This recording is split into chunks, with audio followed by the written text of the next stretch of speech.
lembra, né? Aí eu passei ele para pedir para um rapazinho que estava precisando. Né? Não vou ficar com ele, não. Bom, então tá. Então, vamos lá. Obrigado, Senhor, por mais este momento, por mais este dia, por nos dar essa oportunidade de retornarmos às nossas atividades comuns, aos nossos estudos. E agradecemos muito, Senhor, porque não nos deixaste desamparados em momento algum, quanto mais nós precisamos. E pedimos, Senhor, que tudo aquilo que nós recebemos que seja passado também dividido com o grupo. Que todos possam receber as tuas energias de amor, os que estão presentes, os que virão, os que não poderão vir, e todos nesse momento possam se sentir melhores. Pedimos por todos nós, Senhor, por todo o grupo, nossas casas, nossas famílias, mas queremos também pedir por muitos que estão nas ruas, por muitos que estão doentes fisicamente, psicologicamente, muitos que estão também com problemas financeiros, por todos, Senhor, queremos pedir. Mas não queremos só pedir também, Senhor. Queremos agradecer a todos aqueles que oraram por mim, os médicos dos hospitais que me atenderam, que o Senhor abençoe a todos e dê muita força a todos eles, para que eles possam todos continuar nessa luta, uma luta gloriosa, que ajuda muita gente mesmo. Então, essa prece, Senhor, nós queremos oferecer a esses amigos, os que oraram por mim e aqueles que cuidaram de mim. Obrigado por tudo, Senhor. Graças a Deus. Graças a Deus. Que assim seja. Boa noite, seu Roberto. Boa noite, Afrando. Boa noite, Elisa. Prazer com a nossa volta. Alegria maior pela tua recuperação, Afrando. Gratidão a Deus pela proteção que Ele te deu e vem te dando. E vamos voltar à nossa reunião, nosso estudo, porque realmente estava com saudade. Muita paz para todos nós. Eu fiquei 35 dias, só imagina, né? Quem está acostumado naquele barquinho. Você estava coçando.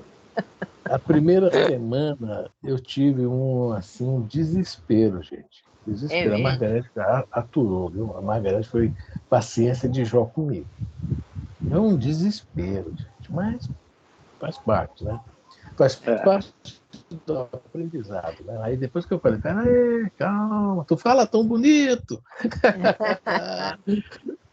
Foi chamando. Agora, pena que tem pouca gente no grupo aqui, que eu queria fazer realmente um agradecimento e contar um detalhe que só eu e a Margarete, por enquanto, sabemos. Agora vocês também vão saber, né? Eu fiz a operação no Souza Guiar, mas lá só opera, mas eles me deram uma colher de chá e me atenderam lá 2 ou 3 vezes após a operação.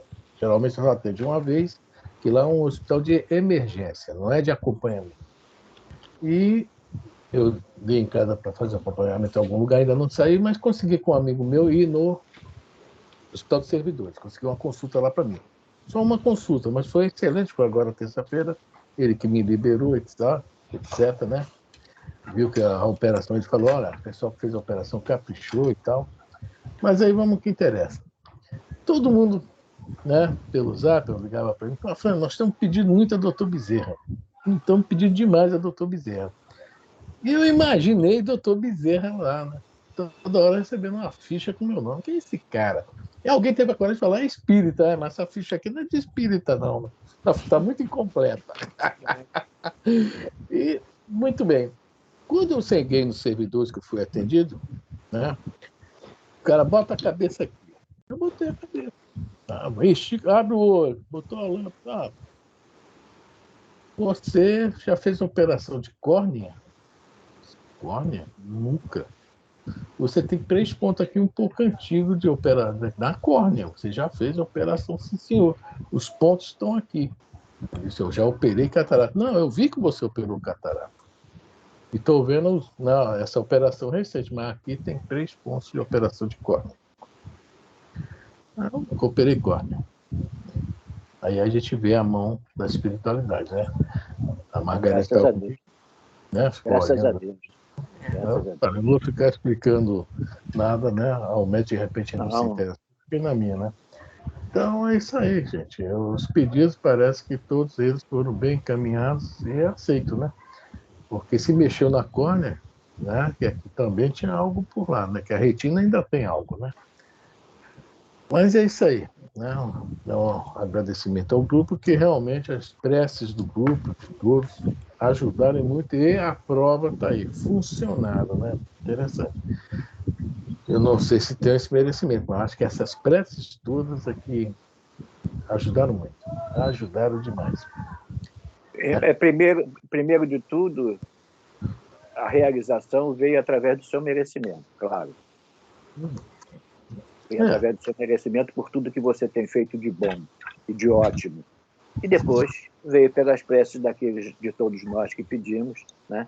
E em função disso vem a nossa gratidão pela realização da sua cura, da sua melhora, da sua recuperação. Muito obrigado, graças a Deus, né? Graças a Deus. Então, é isso que eu queria, né, falar para o grupo, né? Quer dizer, realmente. E hoje a Margareth ligou um negócio lá, eu ouvi até uma historinha muito bonita, que um rapaz todo dia passava em frente a um campo de girassol, uma historinha infantil de evangelização. E quando ele via aquele girassol, ele não resistia, né? Ah, que coisa mais linda! Vou orar, pedir para que esse campo de girassol esteja sempre lindo como está, tão vistoso, e orava todo dia. Um dia o ônibus que ele ia, né, enguiçou em frente ao campo de girassol. Ele era um médium espírita, né?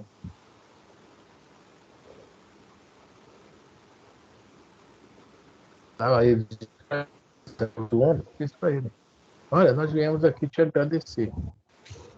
Aí ele: me agradecer? Não sei nem quem são vocês, né? Não, nós somos os encarregados desse campo de girassol. E todo dia, quando o ônibus vem, é que vocês não veem.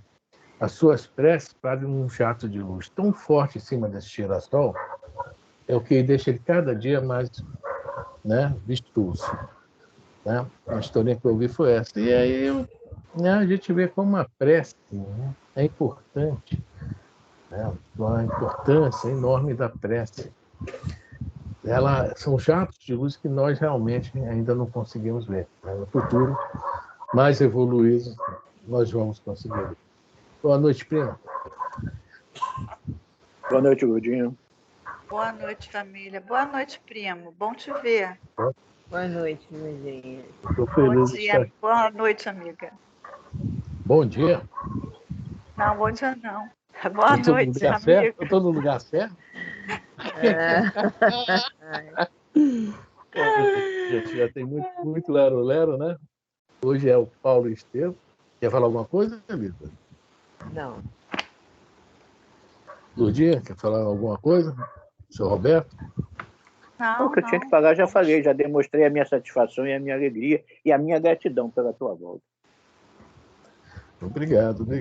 Estamos juntos. Então falou por todos. Bom, nós estamos no livro Paulo Estevam. Nós estamos no capítulo 1º, né, da segunda parte, é isso, Elisa? Rumo ao Deserto. É isso. No livro velho, eu acho que eu marquei certo, a página 218, o livro antigo, velho, Isso mesmo, e é o terceiro parágrafo. Depois da primeira refeição, é isso? Exatamente. 9:08 no livro novo.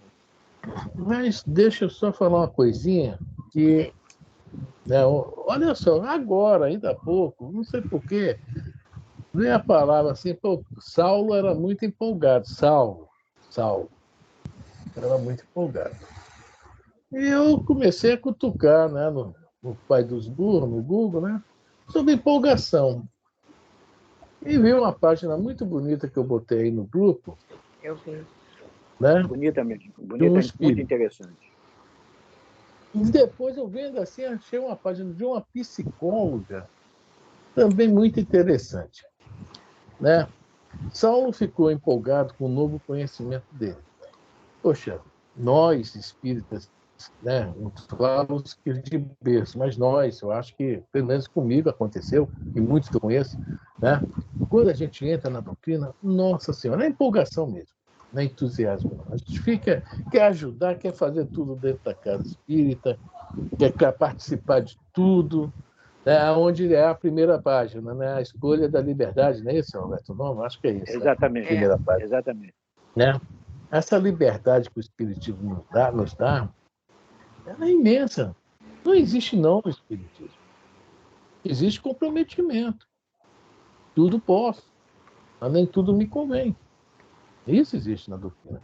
Olha, pode fazer o que você quiser, mas veja bem, olha aí a responsabilidade, olha aí os efeitos. Né?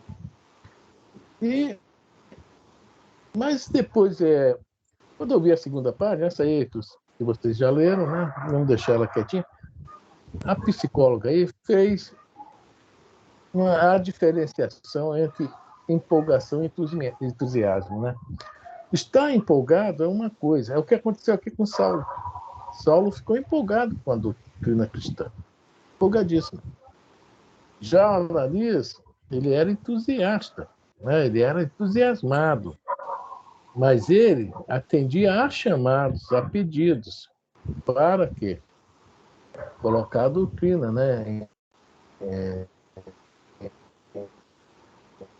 O ensino da doutrina. Saulo se empolgou demais e houve esse atropelamento. Né? Esse atropelamento que vai acontecer ainda. Vai haver aqui um atropelamento. Ele vai ver os problemas que ele vai ter futuramente, porque ele era muito inteligente, de imediato ele sentiu, e que ele, por isso que ele depois, mais à frente, vai procurar o Gamaliel. Ele vê que não estava preparado ainda para tanto conhecimento e principalmente para passar para frente. É tudo muito parecido com a doutrina, muito parecido. Né? Tem uma pergunta no Livro dos Espíritos, a 841, que tem a ver até com o que o Saulo quer fazer aqui. Ele acha que a partir de agora o judaísmo já se toca um pouco mais, né? E ele quer expor as novas ideias dele cristãs, né? Mas por violência ninguém consegue.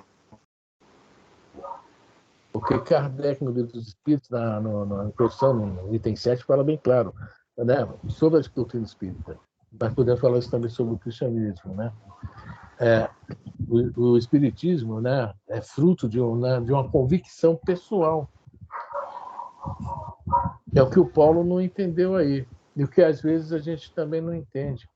Essa aí, nossa empolgação no início, depois nós vamos ficando mais cascudos, né? Nós vamos nos tornando entusiastas, né?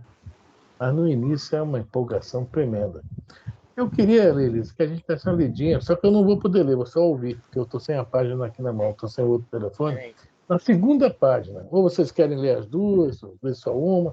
A segunda eu achei mais interessante, que é essa diferenciação entre empolgação e entusiasmo. E não é espírita a mulher que escreveu, mas é fora de série.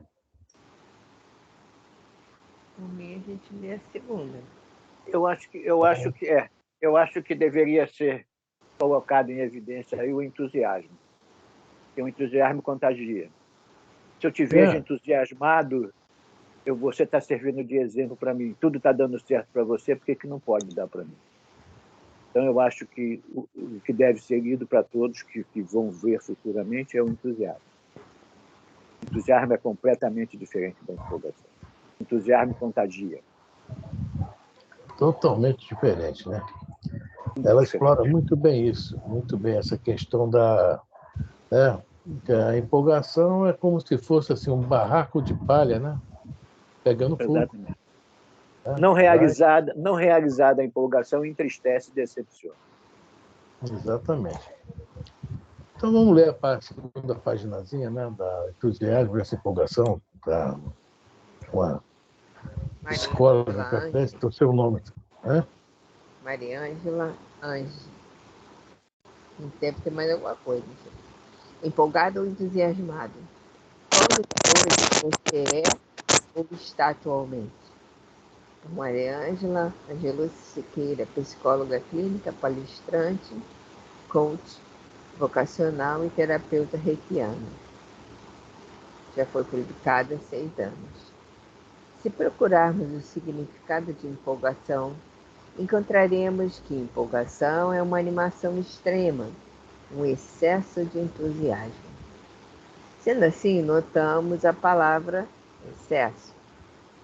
Tudo que é demais, que ultrapassa, que excede, vai transbordar ou se acumular. Com o tempo, caso transborde essa empolgação, se esvai e acaba. Quando se acumula, a pessoa se cansa e de empolgado passa a ficar exausto. E o que era prazeroso passa a ficar pesado e cansativo. Geralmente, isto acontece devido à busca de satisfação externa. A pessoa empolgada acredita que sua felicidade está fora dela e acaba aceitando propostas ou compromissos que não se alinham a seu propósito de vida. Isso acontece, pois o empolgado faz muitos planos futuros e se enche de desejos e expectativas, sem contar com todo o trabalho que ele terá que executar no momento presente e sem se perguntar se aquilo é mesmo o que ele gosta ou quer fazer. Na maior parte das vezes... Só uma coisinha, Elisa. A gente vê muito isso no pessoal novo na doutrina, né? Na empolgação, quer fazer tudo, tomar parte de tudo, aprender tudo, né? E realmente é uma coisa bem externa, né? Bem externa mesmo. Porque com o tempo, né? Como nós também, não sei vocês, eu pelo menos, me empolguei muito quando comecei na doutrina, com o tempo a gente vai descobrindo, não é bem isso, né? Vamos lá?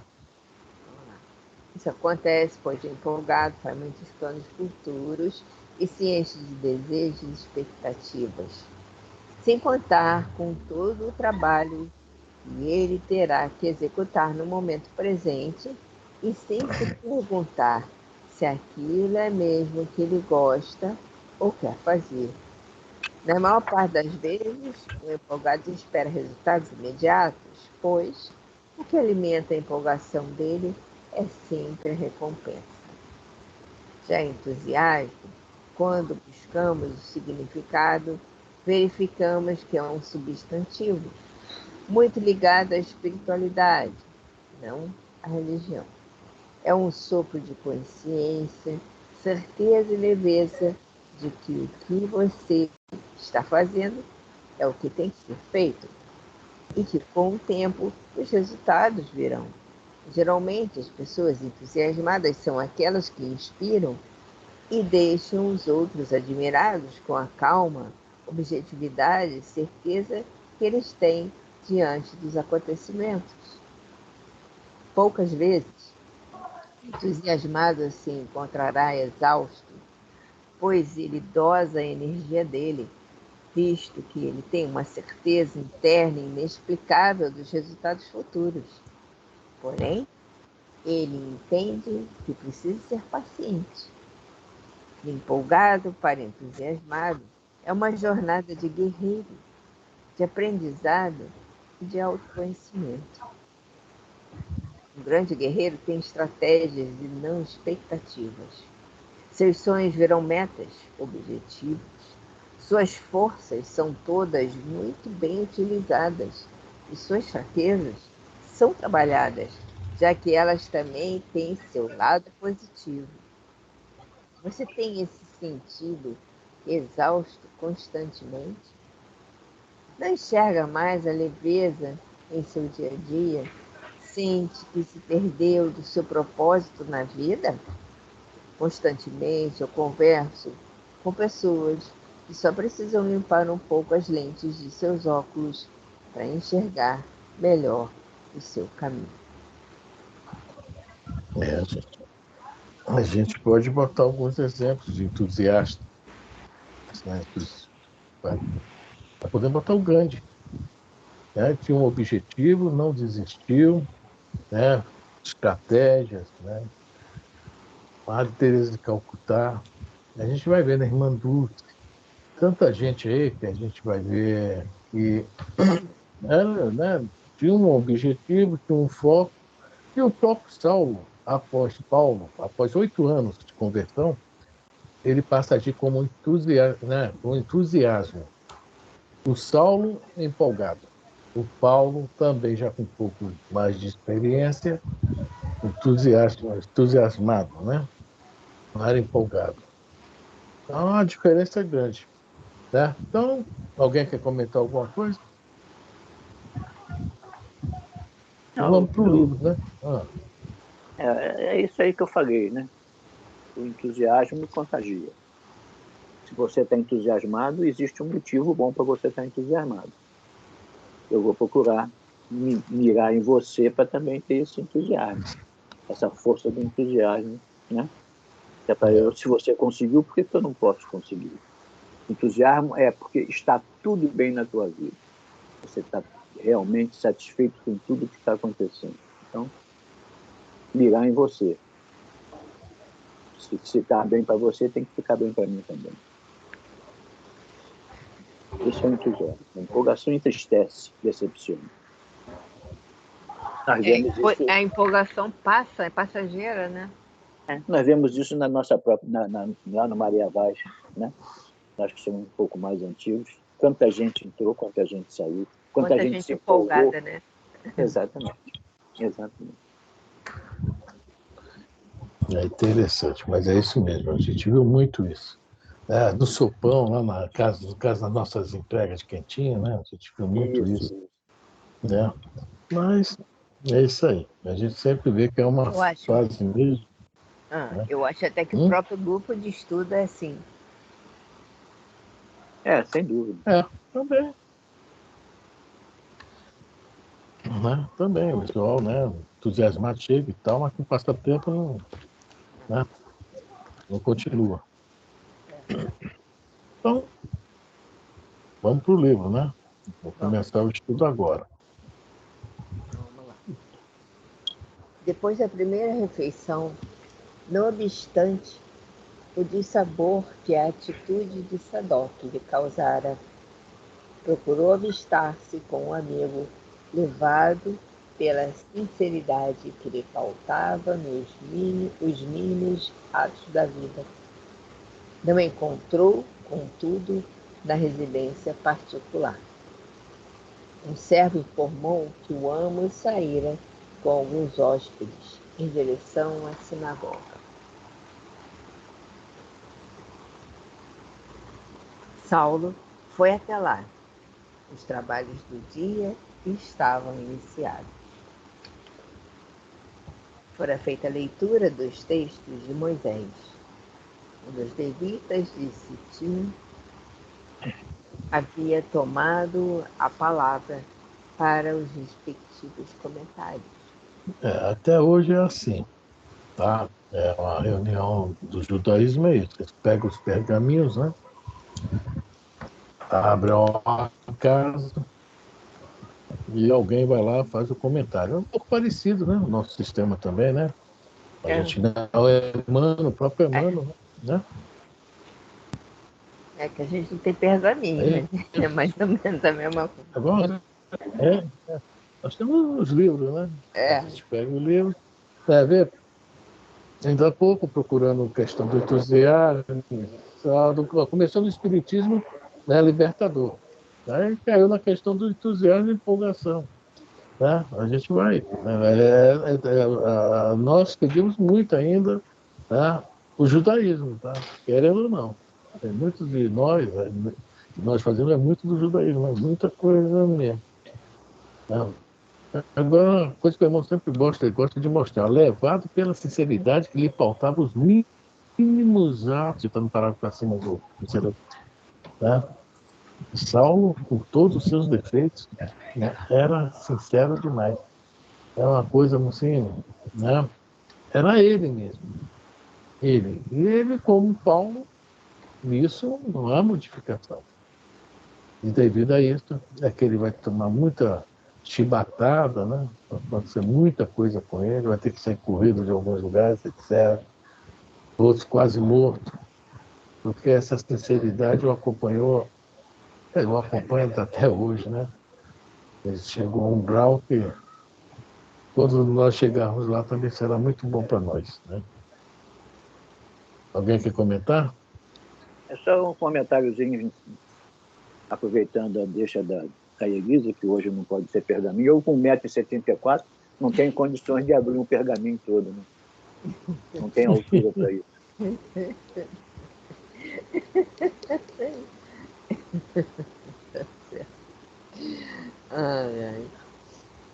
Naquele livro do Sublime Visitante, que é o Obreiros da Vida Eterna, esse, o capítulo 3, Sim. o Asclépios, né, que é o Sublime Visitante, ele aparece do quê? Com vários pergaminhos, não é isso? Amarrados na cintura, quando a pessoa fazia uma pergunta, ele ia lá e respondia, né? Através de um pergaminho. Logicamente, já devia saber que a gente ia perguntar, já trazia a resposta pronta, né? É. Vamos lá? A entrada do ex-rabino provocou curiosidade geral. A maioria dos presentes tinha conhecimento da sua importância pessoal, bem como do seu verbo ardoroso e seguro.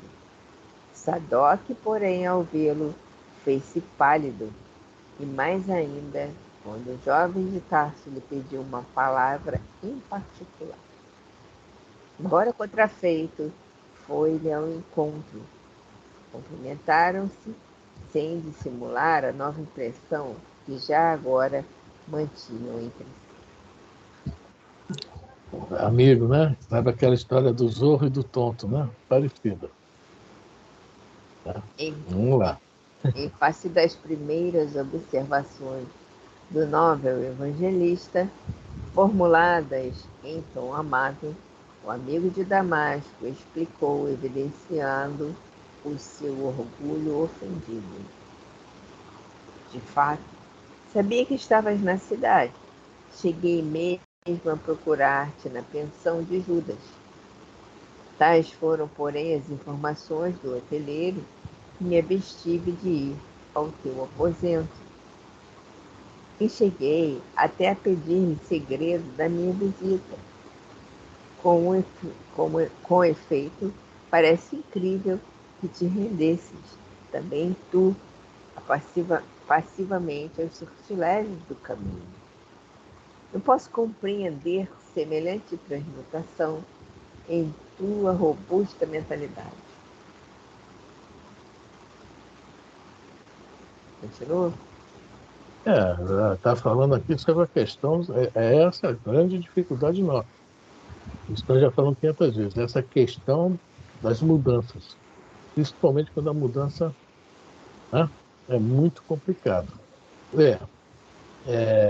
A gente tem um problema de saúde, há uma mudança, a gente até aceita de boa, né, o que está acontecendo conosco, vai estudando aquilo para se adaptar àquilo, etc.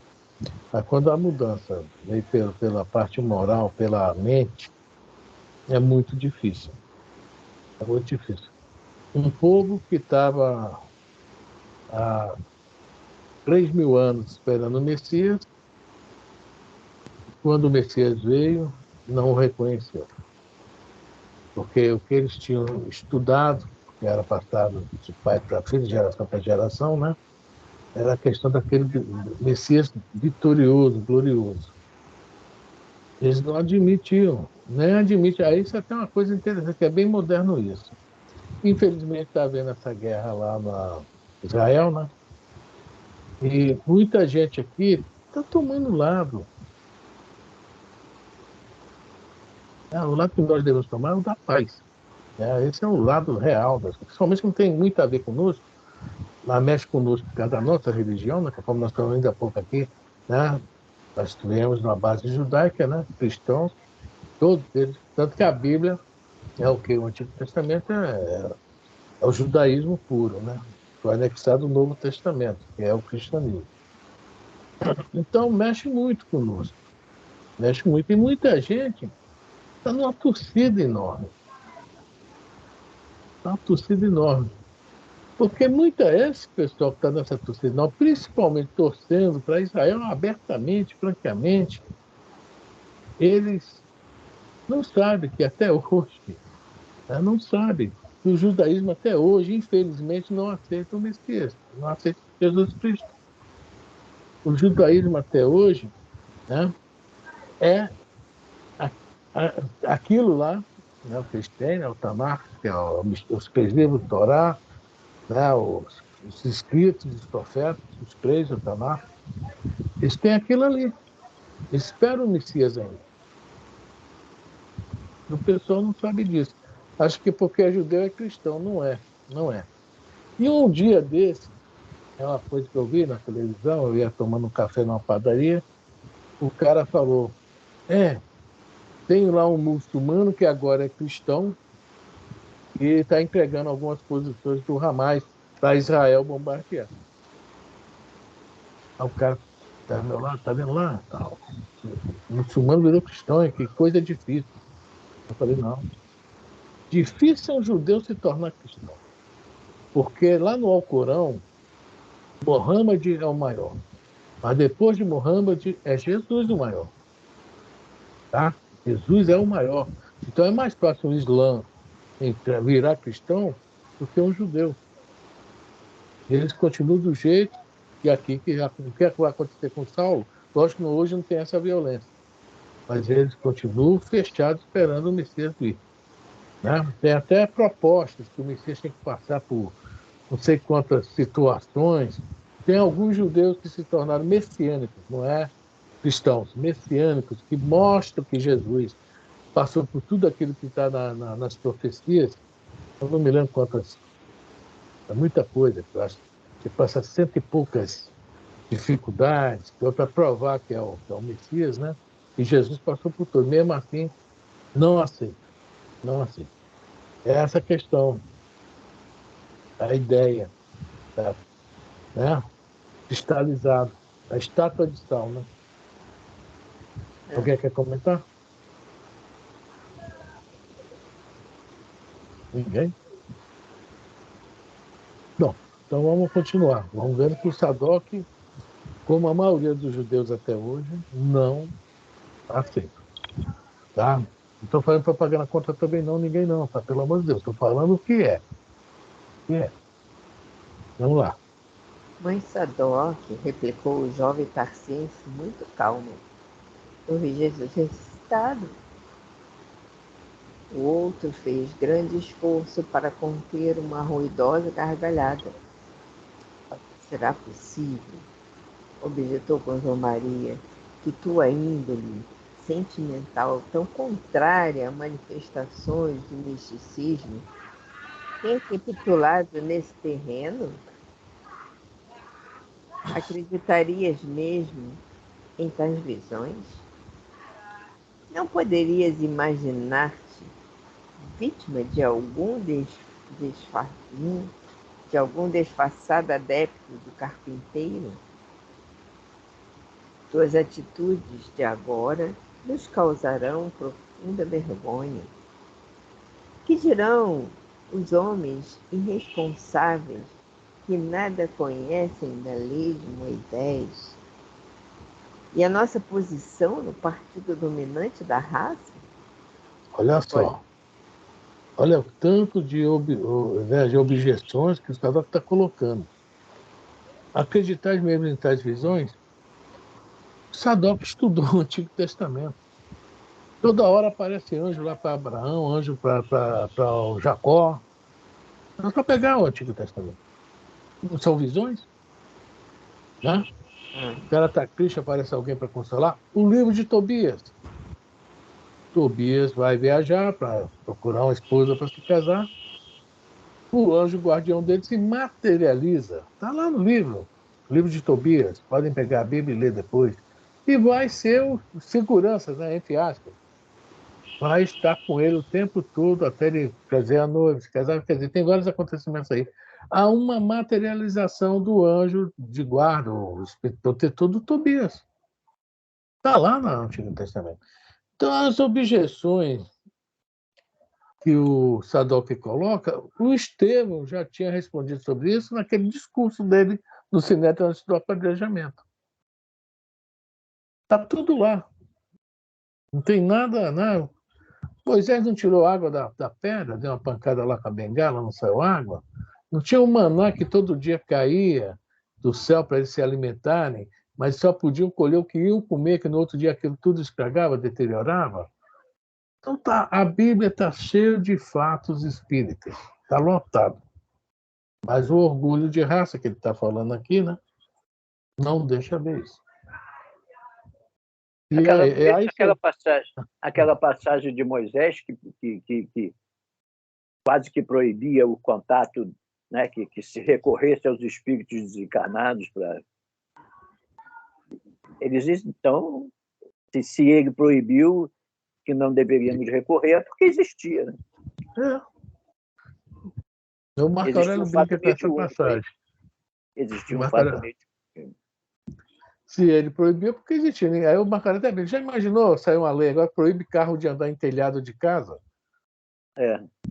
Não tem cabimento a lei dessa. Carro nenhum anda no telhado de casa, só na rua, não é isso? Ou na calçada também, né?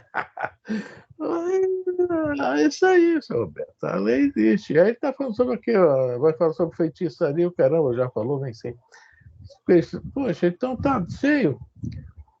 Tem os judeus, tem a gematria. O que é a gematria? Através daquelas letras, né, do alfabeto, lá é Aleph, Bet, né, deles, e cada letra é um número, que antigamente não havia os números, isso veio depois com os árabes, né? Aqueles números, eles usavam aquelas letras como um número, e tem o que nós chamamos hoje de numerologia, só que de uma forma diferente, é gematria. Mas não deixava de ser também uma consulta ao mundo espiritual, né? Que o pessoal que faz isso.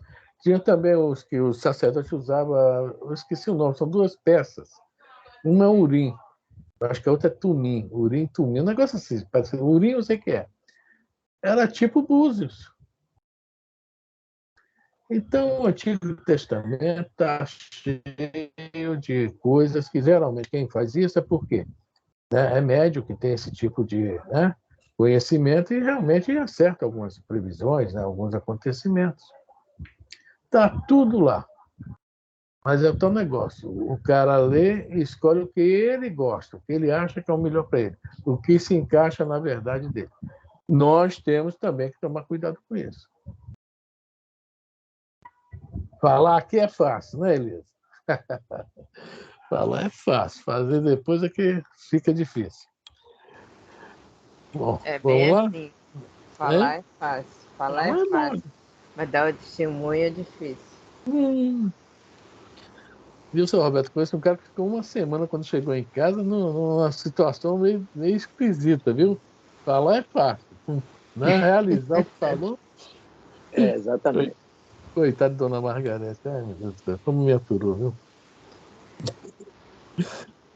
Os colegas do farisaísmo, onde arregalar os olhos quando souberem da tua clamorosa defecção. Quanto aceitei o encargo de perseguir os companheiros do operário de Nazaré, reprimindo-lhes as atividades perigosas, filo pela amizade que te consagrava. E não te doerá a traição dos vossos anteriores?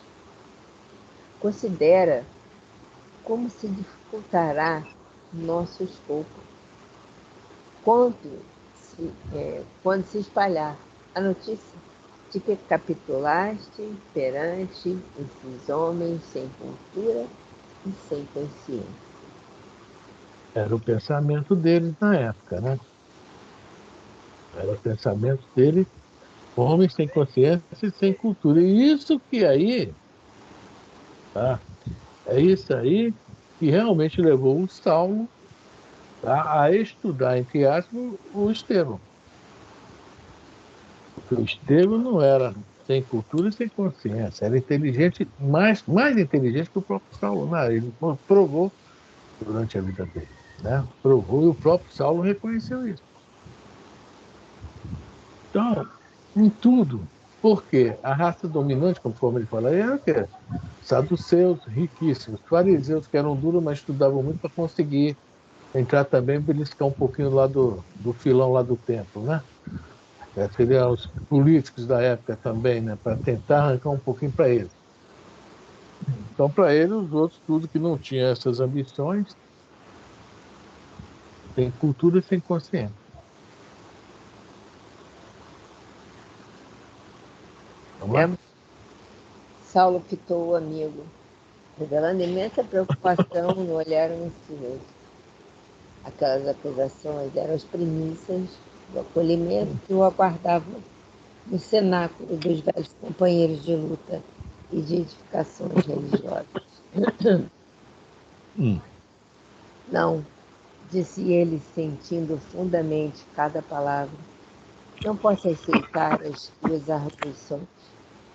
Repito que vi Jesus de Nazaré e devo proclamar que nele reconheço o Messias prometido pelos nossos profetas mais eminentes. Daí, os judeus, alguns reconhecem, alguns veem, mas Saulo conseguiu enxergar. Graças esteve Abigail. Mas alguns, como Ananias, não precisou disso. Aquila e Prisca, que nós vamos ver mais à frente, não precisou disso. Muitos não precisou disso. Não precisou ver milagre, nada disso. Alguém quer comentar? Então, vamos lá. Não.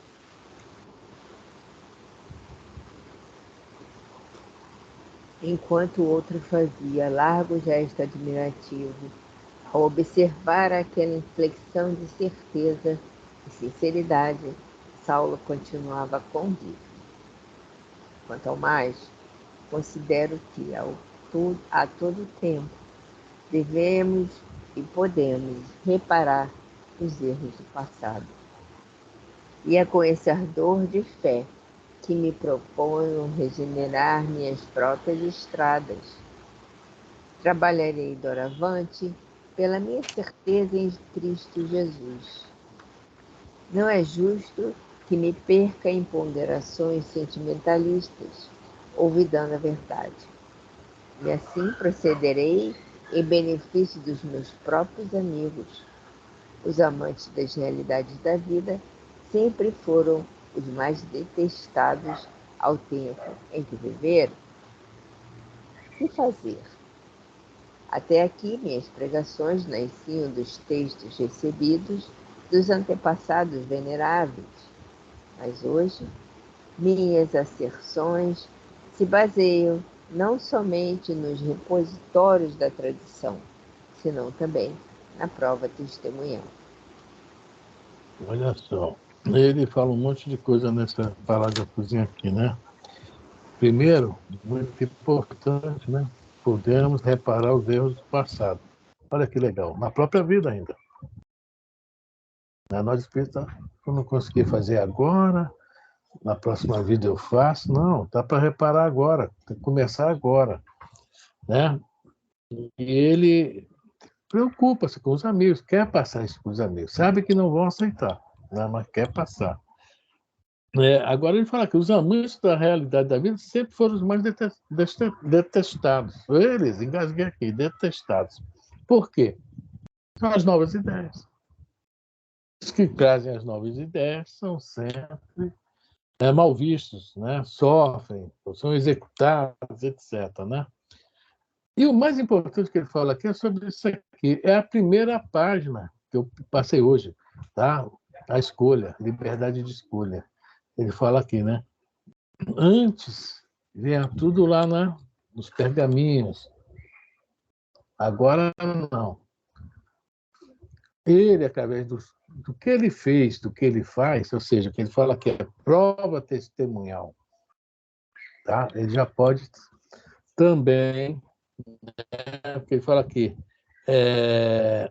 minhas asserções se baseiam, ou seja, ele pode também fazer os próprios prós e contras dele, tá? Os seus julgamentos, preferências, né? Internos, né? Para se melhorar, não preso às letras. preso ao espírito. Até então ele vivia preso às letras, estudando aquilo que passavam para ele nos pergaminhos. Agora não. Agora ele estuda a realidade, né? Agora ele estuda o espírito. É uma transformação bastante diferente, né? Bastante profunda, né? Muita. Deixou a letra para vivenciar o espírito. Então, uma transformação muito grande. A gente vê a inteligência desse homem, né? Essa capacidade intelectual. Quando aquela pergunta 898, que o livro dos Espíritos que fala que é bom que se aprenda de tudo, que lá no plano espiritual, em 1 hora, vai aprender o que demoraria anos ou séculos, etc. Está aí. Essa resposta de lá está aqui, é o Saulo. Ele viu que... né? Demorou um pouco, mas na hora que ele viu que realmente... né? Como Jesus fala para ele, né? Não recalcite contra os aguilhões, né? Para ele era aguilhões, machucava. Tá? Ele, não. O certo é isso. Partiu para lá e compreendeu, não muito rápido, mas foi compreendendo a profundo mesmo. Tá? Mas foi compreender a profundo. Era realmente o vaso escolhido. Vamos lá?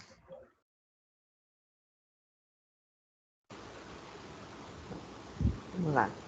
Sadoc não conseguiu ocultar a surpresa, mas a tua posição e os teus parentes, teu nome e tudo que recebeste dos que rodeiam tua personalidade com fervorosos compromissos. Interrompeu Sadoc, revocando o passado. Ele falou uma coisa, o Sadoc falou uma coisa que pegou mesmo. Não é uma questão do nome, parente, não. Essa última perguntinha aqui, né? E tudo que recebeste dos que rodeiam tua personalidade com fervorosos compromissos. Ou seja, todos aqueles que confiaram nele, ajudaram ele para chegar àquele posto que ele tinha, que não tem mais, né? Que era o futuro rabino de Jerusalém. Ele ia assumir a cadeira do Gamaliel. Realmente, isso é uma coisa também difícil. Não é fácil. Tá? Mas tem momentos da nossa vida que não tem jeito, né? Nós temos que tomar a decisão pelo lado mais certo, tá? Não estou falando que lá estava errado, não está errado. Mas ele viu que o cristianismo estava acima né? Aquela parábola, tá? As bodas de Caná, a boda de Caná, Jesus transforma a água em vinho. E no final alguém fala, poxa, porque nessa festa deram o vinho melhor depois.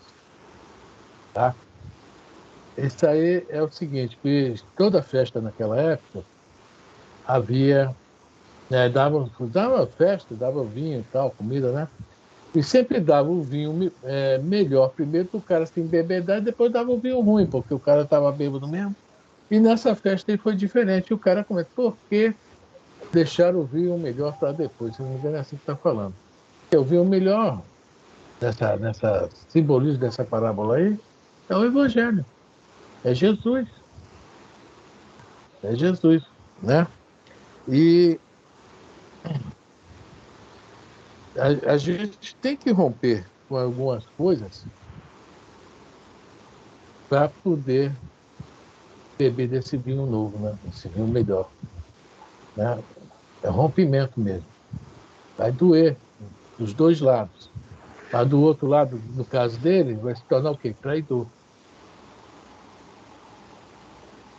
Alguém quer comentar? Então, vamos embora.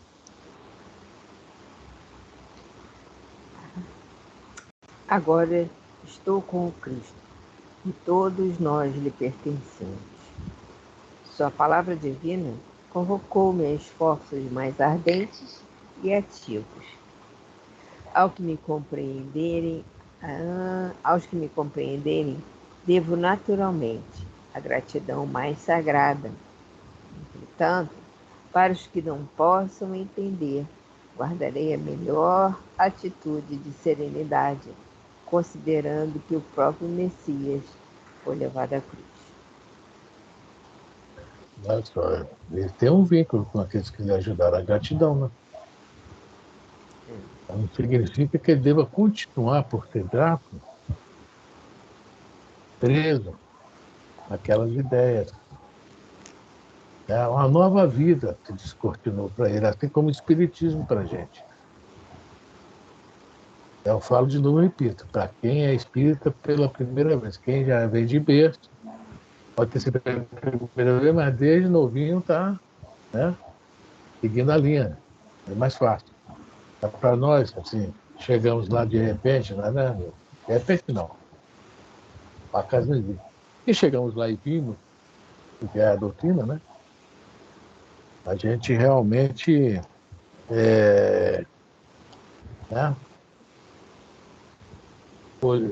passa a escolher, né? Passa a ter essa liberdade de escolha e muitas vezes, até dentro de casa, né, muitos vizinhos, amigos mais próximos, a gente vai, não é se distanciando, mas nós, seguindo as novas ideias, né, acabamos. Não é isso? Sim. Ou não.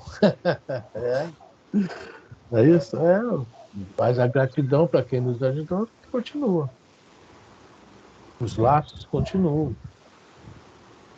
É o que Saulo está falando aqui. Vamos lá? Também tu, com a mania do martírio, o interpelado guardou uma bela expressão de dignidade pessoal e concluiu: não posso perder-me em opiniões levianas. Esperarei que o teu amigo de Chipre termine a preleção para relatar minha experiência diante de todos. Falar nisso aqui? Por que não? Seria mais razoável descansares da viagem e da enfermidade, meditando melhor no assunto, mesmo porque tenho esperança nas tuas reconsiderações relativamente ao acontecido. Sabes, porém, que não sou nenhuma criança e cumpre-me esclarecer a verdade em qualquer circunstância. Olha aí. É. A gente, quando entra na doutrina espírita, quer converter os outros. É por aí. É por aí. E não é para converter. É o que a Ananias fala. Pode falar. Não, eu ia continuar lendo. Não, eu estou falando, a Ananias avisou, não faça isso. O próprio Sadoc está falando que não é hora. Espera, né? É, Espera o momento depois tem aquele sonho oportuno. lá que ele sonha com a. Né, que ele estava muito triste quando foi expulso da casa do pai, né? Que a Abigail Estevam aparece para ele, ela vai falar isso, são 4 palavrinhas. Ama, trabalha, espera e perdoa. Na frente do livro ela vai falar isso para ele. Porque ele estava realmente meio perdido, né? Onde ele ia, puxava o tapete dele, né? É, porque Ama. a empolgação impede a gente de enxergar a realidade, né?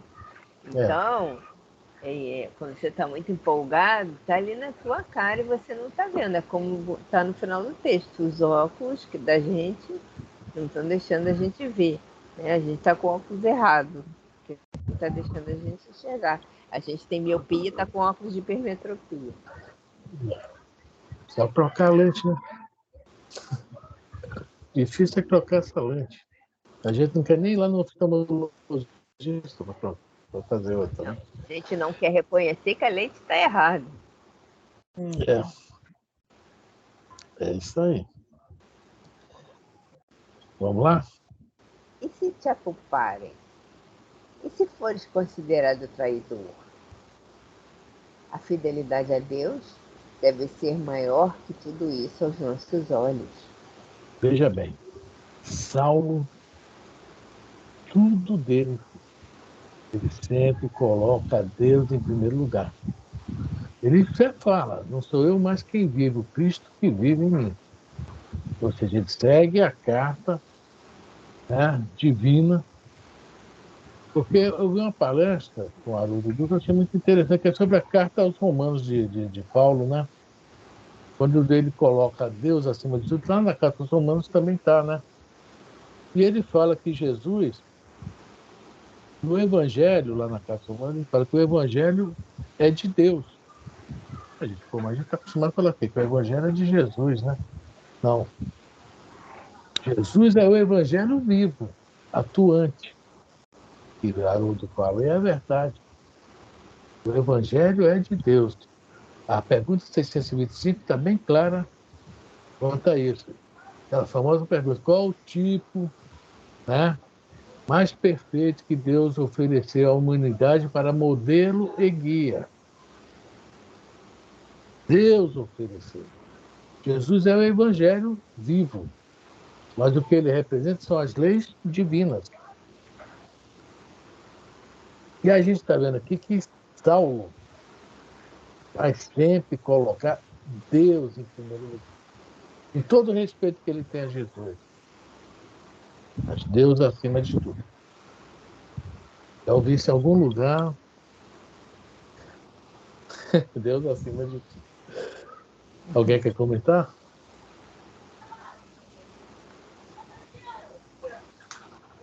Então vamos lá. É possível, no entanto, que não te concedam a palavra, ponderou Sadoc após esbarrar com a força daquelas profundas convicções. Minha condição é bastante para que ninguém se atreva a negar-me o que é de justiça. Aí ele tinha que consertar ainda. Tá sentindo aí? Que aí é o Saulo falando mesmo? Sim, está falando da condição dele de Saulo, né? Isso, eu sou um Saulo ainda. Isso ele tem que consertar. Daí ele vai, né? Com o tempo. São essas coisinhas, tá? Que a gente demora a compreender, a entender. Nós, estou falando nós, estou falando Saulo não.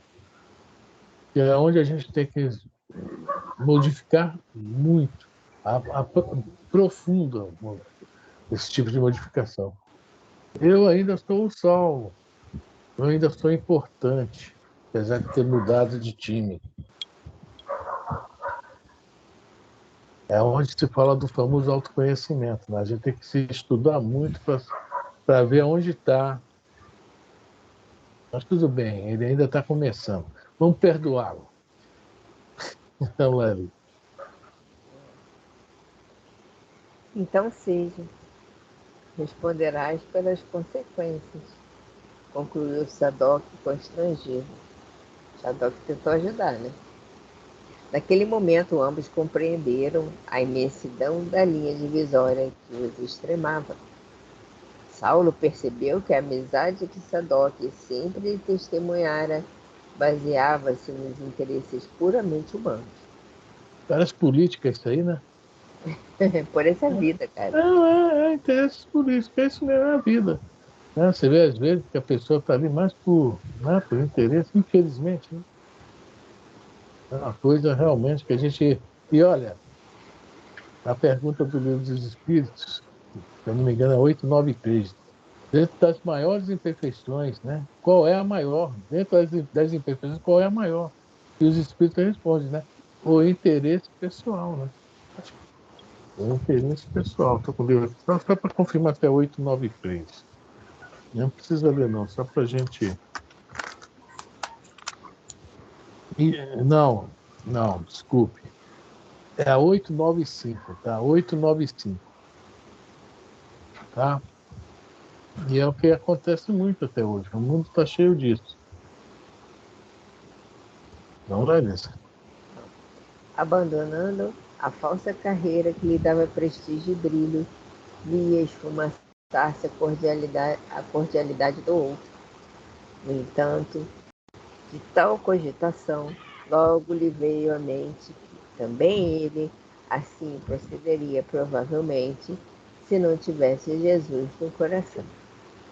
Bom, deu a hora, Elis. Aí vai começar já a pregação dele, né?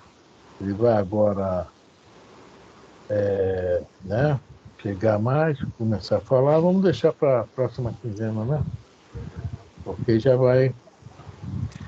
Ele vai sofrer o que Sadoc também tentou evitar, né? Ok? Sadoc não aceitava o pensamento dele, mas tentou mostrar para ele que aquilo, de uma certa forma, ele queria mostrar até que era precoce. Ele ir lá para frente e falar no entendimento dele de Sadoc, né? Mas que, na verdade, era o que ele realmente deveria ter imaginado. Meu procedimento está errado porque ele é precoce, eu preciso, né, vencer um período de empolgação. Isso aí. Gente, eu não sei porque a gravação desligou. Desligou? Tá escrito aí? Não. Não, tá gravando. Tá gravando. Tá No meu não gravando? tá aparecendo a Fran, tá gravando não, mas tá uma bolinha vermelha. Não, tá gravando. Para mim É tá assim aparecendo. mesmo, Tá Tá certo. Não, eu parei